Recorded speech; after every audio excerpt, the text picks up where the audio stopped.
All right, in three, two, one. Hey, good morning, good afternoon, wherever you are across the world. This is your boy Leon Hunt, better known as Mr. Ras Bookie, Mr. One Time for the One Time Count Cool Count Quench. Welcome to VIOC in action, and where this is the place I might get all your Virgin Island Olympic Committee information, all the sports across the world is going down within our committee, all the federations that we have. This your place for it. You don't know. The Virgin Island Olympic Committee sports, we pretty much focus on health, coaching, and athletes update. And of course, our one and only Olympic movement. Because we like to make sure we keep the movement in your check. Because a lot of times people could get off course. But it's all because your boy is here to keep people on course. And I keep our people on course right now as we speak. And of course, just like any other show, we have a very special guest. Because guess what? Every guest that come on the show, they have to be a special guest, and there's my special guest today. And we get one of the guys, well, at least you know it's a guy now. So we got one of the guys that's on the show with us today. He came in from far away, So the man kind of far, but I do know he is one of the fastest guys in the water. The man tell me he could beat Michael Phelps any other day. But it's all cool, man. I got the guy on the phone right now, Mr. Webster. Hey, what's up? How you doing? What's up, man? What's up, man? How's everything? It's good. It's good. I just finished my freshman year at college. Oh, congrats! Coming back down the island on the 19th. Okay. So you coming back home and everything? Why the man just finished? So wait, what school do you go to? I go to Rider University. It's in Jersey. Okay, so the man go to Rider University, Jersey. What's your major? My major, sports management and marketing. Oh, so that's cool. Interesting. I did something similar. I did my MBA in marketing, and I did business administration for my undergrad. So that's cool. So your boy know a little thing. Always could help. You can always let me know. Get a little help out your check. That's pretty cool. That's cool, man. So look, tell us about your Look, this is our swimmer over here. But look, tell us about your freshman year in college. Straight into it right now. Well, when I first got there, I guess I was completely nervous. Probably was gonna poop my pants. Didn't know what to expect. I guess we didn't have practice right away. Mm-hmm. So I wasn't used to having to deal with practice and the class. Yeah, and then when practices started, you get a whole different perspective of how hard to being a student athlete. Yeah. Mm-hmm. You have to understand how to organize things and make sure you're on top of it. Yes, I absolutely agree with that. And as in high school, we're so used to being a student athlete, yes, but now in college where you have you might have classes all throughout the day. You might have practices at any time of the day, depending on whenever you're able to practice. Because sometimes your classes and your practice is run together. But and most coaches are pretty nice about that. Oh yeah, that's what you think at your school? Yeah, at my school at least. No, that's cool. I remember being when I was in university, which was so much odd years around. I remember sometime coaches was like, "Look, man." Which I don't think they're supposed to do it, because they're supposed to, you're a student first and then you're athlete after. And they was like, look here, our practice time is from 2 to 4. I don't care what's going on. You better make sure you don't have no classes from 2 to 4. And you're like, coach, this is the only class that's offered, man. I need to take English 101. I was there. Yeah. My first semester, I was taking 8 a.m.s because there was only one other class, and it was in the middle of practice, and they were like, nah, you should go for the 8 a.m. So how did that alter your Here's evenings? My good tip. If you're an athlete, don't take 8 a.m.s. Why? Okay. Tell us why. Because I'm a fan of waking up early, and I actually used to like my early classes. I'm a big fan of waking up early. It's just being an athlete, most teams have practices in the morning. So we would practice 3 times a week in the mornings, and they would all be before my 8 a.m. classes. So I'd be up by 5 a.m. Wow. Go to practice, finish practice, shower, eat, and then go to class. And yeah, you just have to make sure that you plan it out correctly. Oh wow, that was good. 5-11. I remember. So did you guys do tour days when in swimming, like at least a part of the year? We practice twice, Monday, Wednesday, and Fridays. And this is at the beginning of the semester, or like throughout the semester. This is like towards the beginning and throughout the semester. Okay, okay, that's cool. Well, dang, that sounds like you just got right into university training. I was like, all right, well, Bub, this is what it is gonna be, and all right, here it is. Yeah. Are you gonna be able to survive or not? Yeah, I think that's what the coaches really look for. They look to see if, like, the athlete can handle the rigorous training and the schoolwork. Yes. So you went I for. think that's probably what the coaches are going for. Well, I think coaches are going to win. And I think that's the only thing on their menu, Yeah. honestly thinking. Although they do put you some things to really see if you can handle it. And some coaches, they might say maybe you are a strong mind and you can. Or some coaches break you and you're just like, well, you're not cut out for this. You know?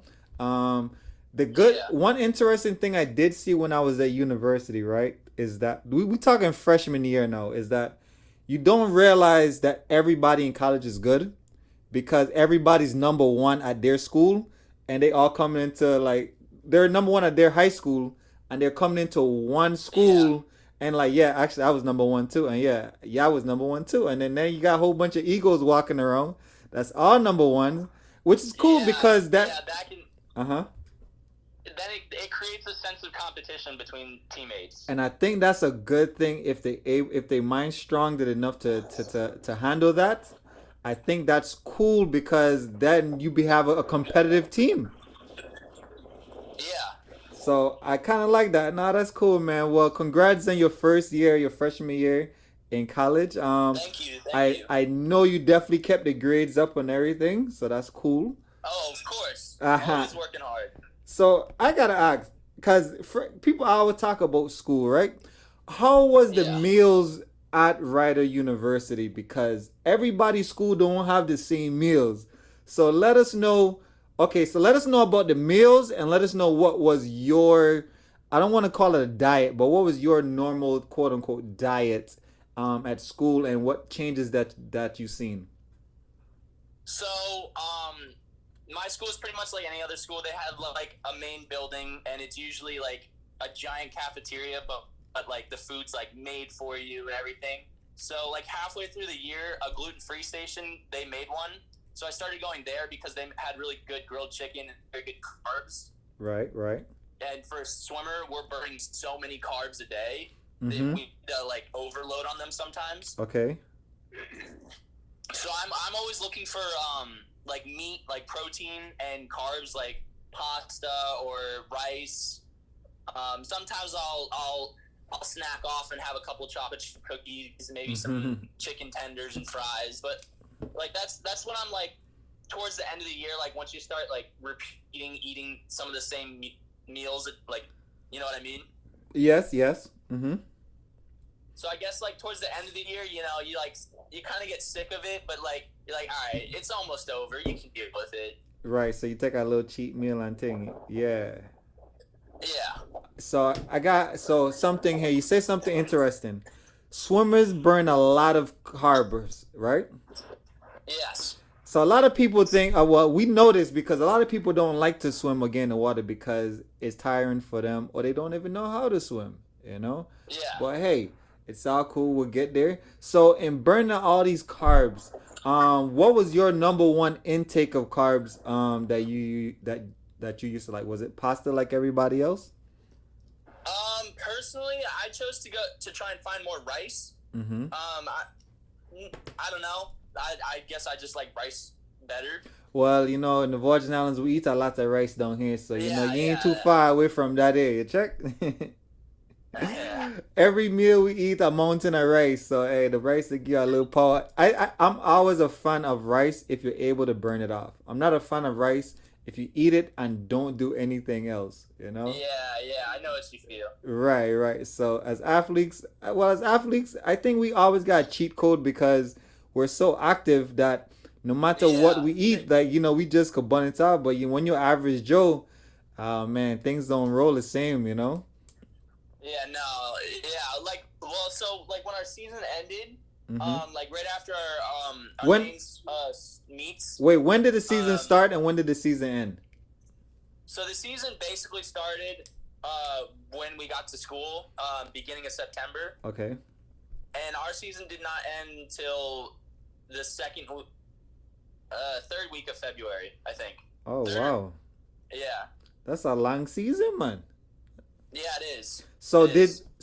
when we talking September to February, are you swimming every week or bi-weekly? Like how does cuz I'm Like swim meet wise or training. so well in track we train the whole year minus the dead period. So let's talk about the competition time. All right, so we have I think 10 dual meets where we swim against other universities or colleges in our conference. And then we have a mid-season meet, usually at the Brown University Mhm. in near Rhode Island, or in Rhode Island. My bad, somewhere Mhm. over there. Not Mhm. great with locations. Mhm. And then our conference final, which is the Max in February. Mm. So you swam about let me see about 15 meets? Yeah, and Oh, then as being part of the Virgin Islands, I also like train over the summer and have some meets over the summer as well. oh So yeah. I have like, I guess I could say I have like little grace periods in between. Okay, we'll get on. We'll definitely tap on that point there with the Virgin Islands swimming because a lot of people don't understand the extra. Well, when we get into it, we'll get into that area. You know what I mean? So backing Yeah, up back to your swim meets, then what event do you actually do? So people they seen you in the paper, they read some stuff, they seen yeah, your picture, they know who you are, but sometimes they just don't know. They're like, yeah, a Webster. Oh yeah, man, that's the swimmer, man. He's like a fish and a dolphin, bam, but they don't know what you to do. You check. What event do you yeah. do? What's your event? Um, I'm pretty good at all strokes, so I can swim the 2IM, which is the individual medley, which is all 4 strokes in one event. Okay. And then I specialize in freestyle and backstroke. Okay. Usually the 100 and 200. I'm not a sprinter yet. The coaches are trying to work me into that just because of my height and how big I am. Okay, which They is feel like how tall and how big and tall you is? I'm 6'5" and I'm 210. What the boy? You should be out there on the basketball court, man. People have told me that. It's just like watch me play on the court and you'll know why I don't play. Yeah, but you could damn sure swim. Yeah. No, man, that's cool. Well, I didn't realize you were so big. I thought you was a little dude, man. Like you like 5'9" or something. Maybe No, no, 150 no, pounds. What, man? So I know when you walk around campus, all the coaches, all the other sports, like man, hey Webster, man, you ever thought about coming over here? And they probably like, ah, man. So what about volleyball? I guess like when I got into swimming, I figured like I had to drop because I was playing soccer before I started swimming. Yeah. So like at a certain point, I had to realize like, all right, I have to drop some sports in order like to specialize in one. Mm-hmm. And I chose swimming just because I saw more potential, and Okay. like my coach was able to see more potential there.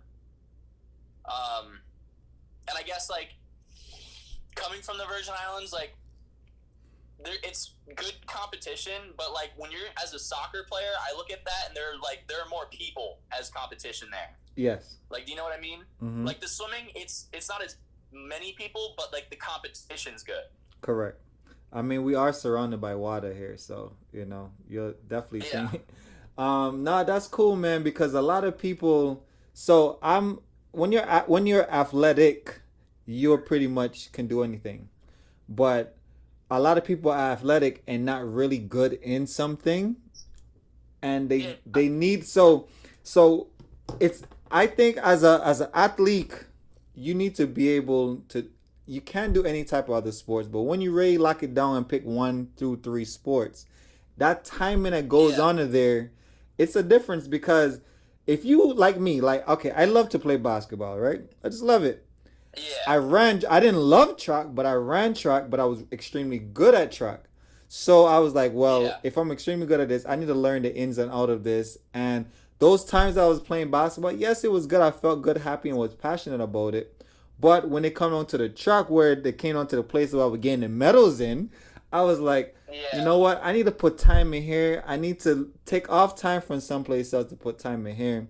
And I think as an athlete, you have to be willing to pretty much do that and break. Like, you know what? Let me invest the time in here so I just won't be an average Joe in all sports around, you know? And I think that's a real mature decision to when you actually put time in something. Yeah, Because as you could see, I mean, yeah, you're a college athlete right now, you know, and big time swimming. You are investing time into your future, and that's great. You yeah. know, you know what I That means a mean? lot. It really do, man. So I think a lot of people really don't understand what a lot of athletes usually have to go through in that training base. But you know, that's why it kind of separates us from the normal, you know, because Yeah, we yeah, I will always say you don't do what we do, but we do everything you do and more, you know. And as yeah, athletes, yeah, like so they have to put on that extra in it, so it's all cool. Um, so here's yeah. something in swimming. So you done. So you did. You're good at the medley. You're good at the freestyle and backstroke. You're not Yep. as good as in the 200 meter right now, but you kind of get there. Um, Well, so no, I'm not as good in the 50 meter. okay, in I'm the better in 50. like the 200 and 100.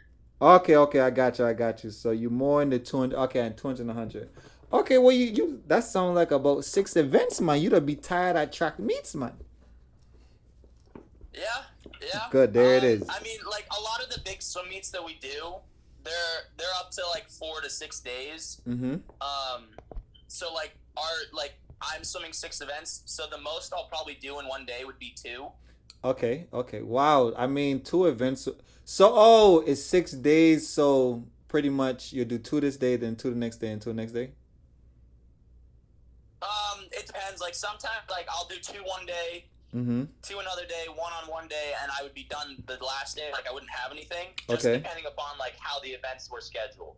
Okay, I got you. I got you. Well, dang, that's good because, man, I always look at swimmers and track runners kind of similar because when you have 100 meter, 50 meter, or whatever meter it is at the end of something, you're going for distance. And as you know, in track and field, we go for distance as well.